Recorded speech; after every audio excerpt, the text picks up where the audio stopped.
Audio Jungle.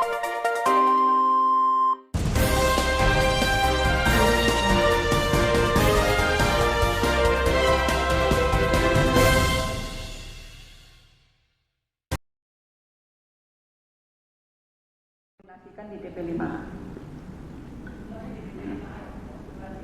Jadi sementara masih di gedung wanita Ibu beras-beras. Di bawah koordinasi DP5. Mengajukan untuk membantu pemerintah untuk membagikan itu bisa ya? Membagikan bantuan Distribusi, membantu mendistribusikan. Ibu masih menjamin bahwa itu murni bahwa mereka inisiatifnya sendiri, bukan karena disurati. Selama ini yang saya terima inisiatif dari mereka, Pak. Ya, terima kasih. Sebaiknya kita semua terbuka.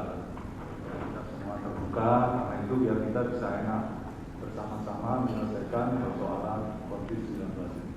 Terima kasih. Solidaritas saja, sehingga tidak ada takjil tertentu dari pemerintah kota. Karena sebenarnya di pemerintah kota mungkin sudah dibuat betul 196 miliar itu betul-betul sudah mengcover kebutuhan 2 bulan. Dan itu sudah salah satunya diwujudkan mungkin dalam bentuk-bentuk yang dari beras, APD dan sebagainya.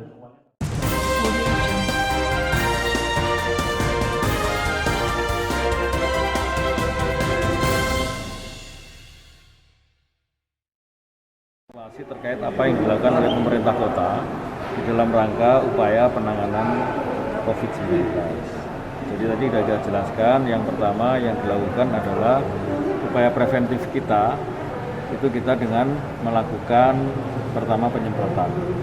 Kita menyemprotan sudah hampir sekitar 26.000 titik selama tanggal 18, 17 kemarin sampai dengan hari ini yang terus kita lakukan. Baik yang dilakukan PMK, Dinas, Satpol, Dinas Sosial, DKRTH, Disub, sesuai dengan areanya masing-masing.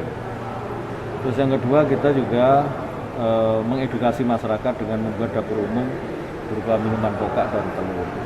Itu yang kita bagikan kepada masyarakat, tenaga medis, tenaga penyemprot, tenaga lapangan yang ada di pemerintah kota dan juga penjaga posko perbatasan. Kita ada 18 posko perbatasan, bukan untuk PSBB, tapi posko perbatasan untuk mensterilisasi kendaraan dan orang yang masuk ke kota Surabaya.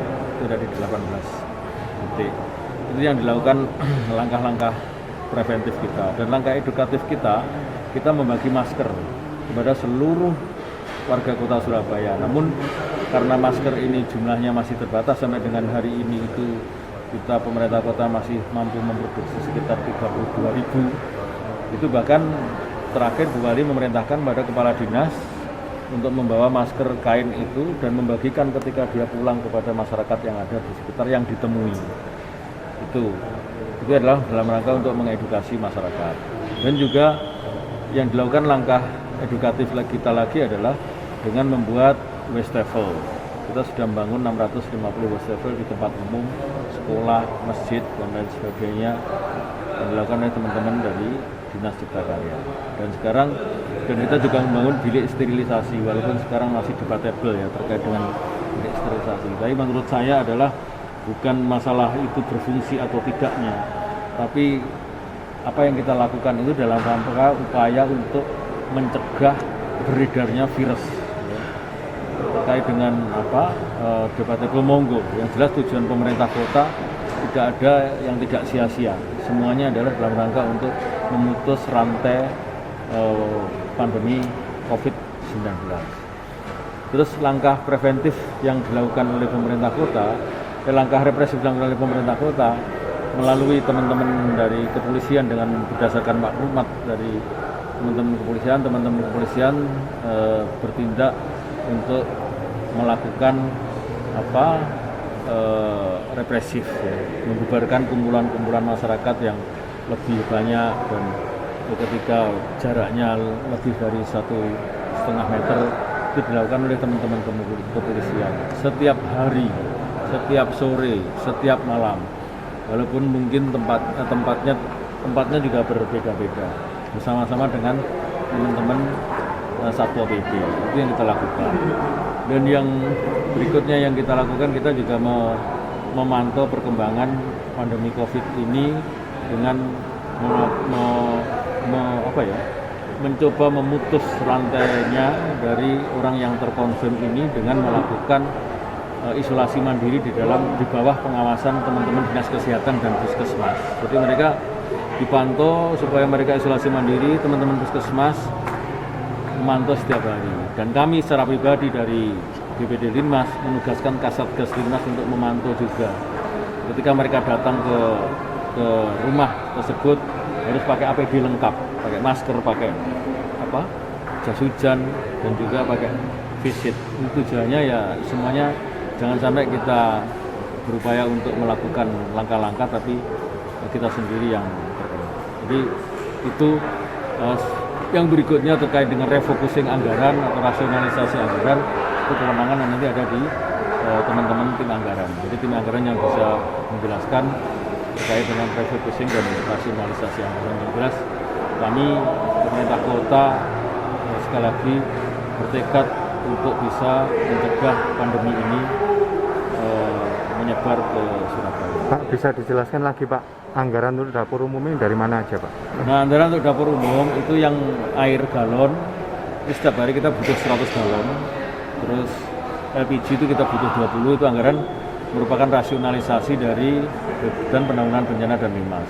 Tapi untuk bahannya seperti telur, seperti jahe, dan empon-empon lain sebagainya, itu adalah merupakan anggaran Surabaya Peduli Bencana yang dikelola oleh teman-teman kepala bagian Kesra. Itu bantuan dari teman-teman ASN, dari masyarakat, dari itu yang kita gunakan untuk dapur umum. Dan kinerja tenaga dari kami di Badan Penanggulangan Bencana dan beberapa OPD yang lain. Bisa dijelaskan lagi Pak, sekarang ini Surabaya sudah berapa Pak pasien yang positif atau seperti apa ini Pak? Kalau yang positif itu bisa dilihat di lawan COVID ya, 180, dan yang sudah sembuh sekitar 37 kalau nggak salah, dari 180. Ini kan melonjaknya banyak sekali Pak, kena ada indikasi apa Pak? Ya kalau analisa seperti itu menurut saya teman-teman medis lah yang tapi kalau analisa sosial saya nggak apa-apa, saya bisa. Upaya evaluasi Pak sama ini kemarin kan melonjak tinggi.